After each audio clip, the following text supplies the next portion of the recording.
Hello again, everyone. This is Mr. Mace, and today's lesson is Unit 7, Lesson 11, and that should be found on page 431 in your math expressions books. This is kind of a culmination lesson, meaning we're taking stuff and information and tactics and ideas from the last handful of lessons and kind of putting them all together to just practice the skills that we've already hopefully acquired over the last week or so of lessons. So a lot of the things you're going to see today are just simply going to be talking to you and showing you different ways to solve the same types of problems moving forward. On page 431, you should see the title that says Use Percents to Compare. So this is simply saying which percent of the school or which percent of something is greater than something else when you don't know the percents and you've got to try to find them. So we're trying to, first off, find the idea, find the percent for each of these different scenarios.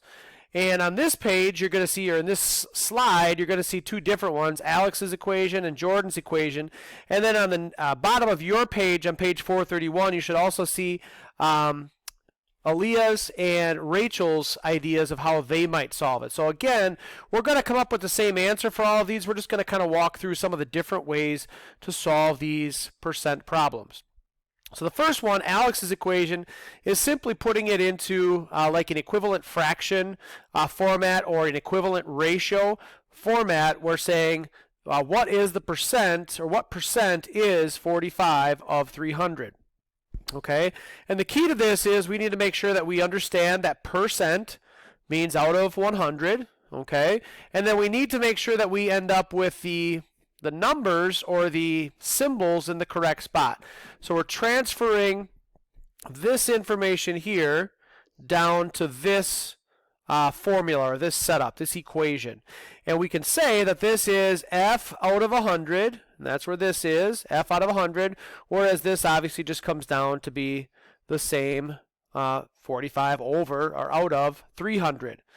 Okay, so we're looking to kind of compare this as we would in terms of an equivalent fraction, and we want to determine how can we figure out what f equals. And there are multiple ways we can do that, guys. We have shown you how to cross multiply. We have shown you how to look for the relationship between how do we get from 100 to 300 and look for a similar relationship with the top number, treating things equally to find the equivalent fraction. There are plenty of ways to make that happen. Okay, so what I'm going to do first off is I'm going to show you how I would do it using the cross multiplication method, where this would become 300f equals 4,500. And so I can get it to that format by simply cross multiplying these two pieces here. And now I'm going to take this and isolate the variable f on a side by itself by simply undoing or doing the opposite of what it tells me to do. So how do I get rid of a multiplying by 300? I divide by 300, so these two things will eventually cross themselves out, and we will end up with f equaling whatever 4,500 is divided by 300, or whatever the answer to 4,500 divided by 300 is. And as we do that, as we go through that, we're going to recognize again, hopefully we can see that we have two zeros here that are going to essentially cancel each other out. Whenever you've got an equal amount of zeros when you're dividing, you can kind of remove those because it's simply going to kind of cancel each other out. So basically it becomes 45 divided by 3. And if we divide 45 by 3, we end up with an answer of 15. And again, it's 15%, 15 out of 100. So that is how we would find what f equals using Alex's equation. Using Jordan's equation, they're taking it and actually plugging it into a multiplying by a fraction scenario. Again, treating the fraction as f over 100 times the 300 that we know is going to equal 45. Okay, so the first thing we need to do is we need to again isolate that variable. We need to get it on its side by itself. Another way to look at this would be to simply say I'm going to multiply these out the way I would. So this would become 300f over 100, and if I go through this process again, 300 divided by 100 gets me to 3f equals 45, and then when I get rid of the 3, it gets me to the same problem, 45 divided by 3. These two will cross themselves out, and f again is going to equal 15. So you can see how we are getting to the same answer just through different means. And again, over the last handful of days, guys, we have practiced different ways to get to the percent or to find the percent of things. The key to this all is to identify it in terms of, excuse me, in terms of percent, meaning out of 100. So the only number you're not going to see in any of these things is 100, but that's what the percent symbol is representing for us.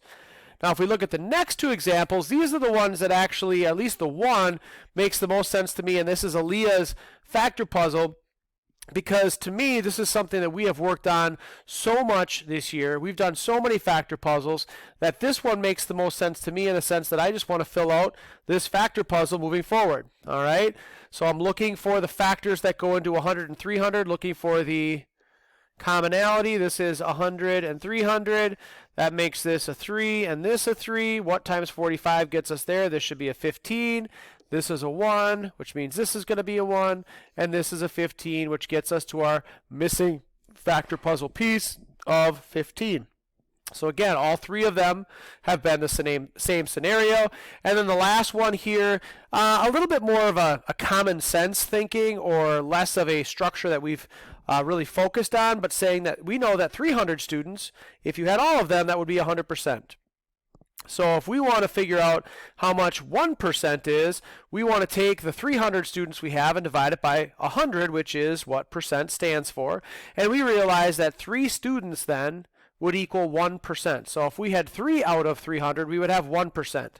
So now we need to take that knowledge and apply it to the fact that we have 45 students, and we're going to divide it by 1%, which is 3 students, to determine that our answer is going to be, we are going to have 15 1% groups, or 15% in all. Again, a little bit more roundabout way to get there. I would probably look at it as more of the first 3 options if I were doing it personally, but this is up to you. So we wanted to make sure that we walk through what another way to look at this and view this would be. Now, that's only obviously one of the groups. We still haven't decided what the answer would be. So the next one says we are now trying to figure out what percent of Baldwin schools is if we have 55 out of 500. So again, I'm going to go back to my original page here, and I'm simply going to change the formula that I have here, where it says F is still going to equal, we still don't know the percentage, is 55 out of 500. Okay, so I can still do the exact same thing that I did before, where I can cross multiply, put it into this format. F out of 100 is equal to 55 over 500. Okay, I can cross multiply. I can look for the relationship here to see how this all plays out. This is times 5. Okay, move through the formula that way. Oops, I said 15. It should be 55. Might help if I write the numbers down correctly. Okay, and so as I'm looking at this relationship, I multiplied by 5 to get to there. So if I want to come back to what the percentage would be, I would have to divide by 5. So what is 55 divided by 5? In this case, 11% would be the amount of students that are riding the bus in Baldwin. Okay, so Appling was 15% and Baldwin was 11%, and we are looking to figure out which one was more. Obviously, the higher percentage of students ride the bus in Appling versus Baldwin. Okay, and again, I don't care which method you choose, but that's just showing you 3 or 4 different methods of how we might choose to answer those questions. All right, so now we're going to try to put that into practice, and I think another key here is to understand what we are actually trying to solve. Okay, so the first one here, or the first 4 questions here, we've got 4 different types of problems. In some of the problems, they are telling us the number of the whole, and we got to try to figure out the percentage. And in some cases, they are telling us the percentage and the number, and we've got to try to figure out what number would be the percentage of that, which is what the final 2 or 3 are. Okay, so the key to this is, like I mentioned earlier, making sure that we put the 3 numbers that we know in the correct spots. We're always going to try to find the 4th number or the missing number that they don't tell us. So if we look at problem number 3, it says 26 is what percent, so we don't know the percent, of 130. So in this case, we are looking at 26 out of 130, We know those two numbers. And we know the 100 because that is obviously what we know percent means out of 100, and we are trying to find this missing piece here. All right? So as I look at this now, I, again, can solve this in any one of a number of ways. I'm going to put this one into a factor puzzle just because I've got it set up kind of that way already. So I'm going to go here, and I'm going to put the f, the unknown, the 100, the 130, and the 26 right here. And I'm going to look at ways I can get to both 100 and 130. I'm going to say I'm going to multiply it by 10. Okay, that is a factor of both those. They both end in a 0. And I'm going to say that this one is 13 times 10.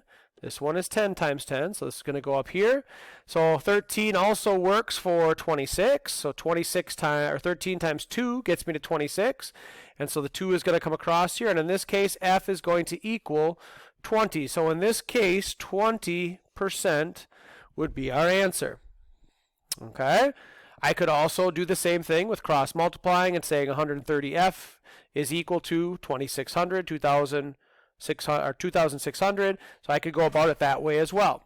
All right? And that's setting it up where we don't know the percentage number, so the f is on top of the 100. But now for an example of question 4, 25% of what number is 25 or 225. So now what are we missing? So as we are looking to set this problem up, we need to make sure that the numbers are in the correct order. That is the key to all of this. So in this case, they tell us 25%. So that means we know 25 over 100 equals, now where does the 225 go? 25% of what number is 225? Okay, so we know that the 225 needs to be up here, and we don't know what number the total is at this point. So that means the f is going to go down here.